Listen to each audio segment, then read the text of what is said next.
ভিতরের গল্পটা ঠান্ডা যুদ্ধের চাইতেও ভয়াবহ। যে ড্রোনগুলো বন্ধুত্বের প্রতীক ছিল, আজ সেগুলোই হয়ে উঠেছে ক্ষমতার নীরব হাতিয়ার। ইরানের হাত ধরে যে ড্রোন কারখানাটির পথ চলা শুরু হয়েছিল রাশিয়ার তাতারস্তান অঞ্চলের আলু বুগায়, সেখানে এখন শুধুই এক সাম্রাজ্যের একচ্ছত্র শাসন।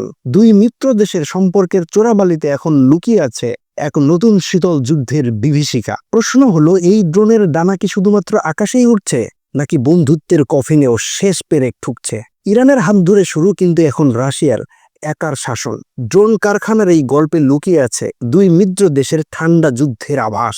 কিভাবে তৈরি হয়েছে এই ড্রোন কারখানা, কোন ড্রোন কারখানার কথা বলছি আমি? একসময় ইরান থেকে আনা শাহেদ 136 ড্রোনের অ্যাসেম্বলিং করা হতো রাশিয়ায়, কিন্তু এখন রাশিয়া ইরানের সেই ড্রোন প্রযুক্তি চুরি করে নিজেই ড্রোন বানাচ্ছে। ইঞ্জিন থেকে শুরু করে কার্বন ফাইবারের গায়ের খোল সবই তৈরি হচ্ছে রাশিয়ার নিজেদের কারখানায়। স্যাটেলাইট থেকে তোলা সেই ছবি থেকে স্পষ্ট বোঝা যাচ্ছে ধীরে ধীরে বড় হচ্ছে রাশিয়ার সেই ড্রোন কারখানা। তৈরি হচ্ছে নতুন নতুন বিল্ডিং, নতুন নতুন ডরমিটরি। বিশ্লেষকরা বলছে রাশিয়া এই ড্রোন ইউক্রেন যুদ্ধে ব্যবহার করেছে। শুধু তাই নয়, অন্য দেশের কাছেও এই ড্রোন রপ্তানি করা হতে পারে, এমনকি ইরানের কাছেও। ভাবা যায়, ইরানের কাছ থেকে ইরানের প্রযুক্তি চুরি করে ড্রোন তৈরি করে সেই ড্রোন আবার ইরানের কাছেই বিক্রি করবে রাশিয়া।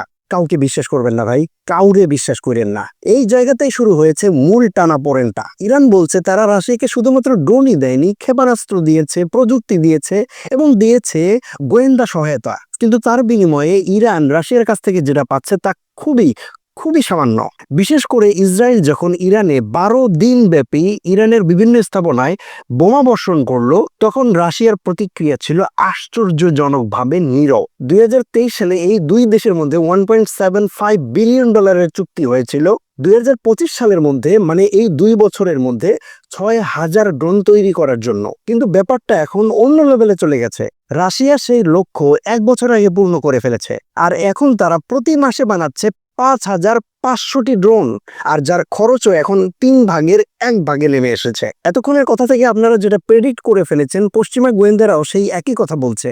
রাশিয়ার এই অগ্রগতি ইরানের জন্য একটা বড় ধাক্কা, কারণ এতে ইরানের হাত থেকে ওই ড্রোনের নিয়ন্ত্রণ পুরোপুরি বেরিয়ে যাচ্ছে।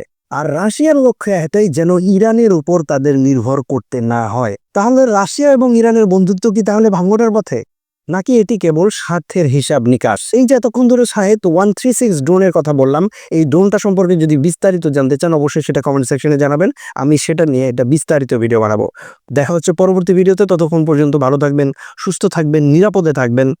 আল্লাহ হাফেজ।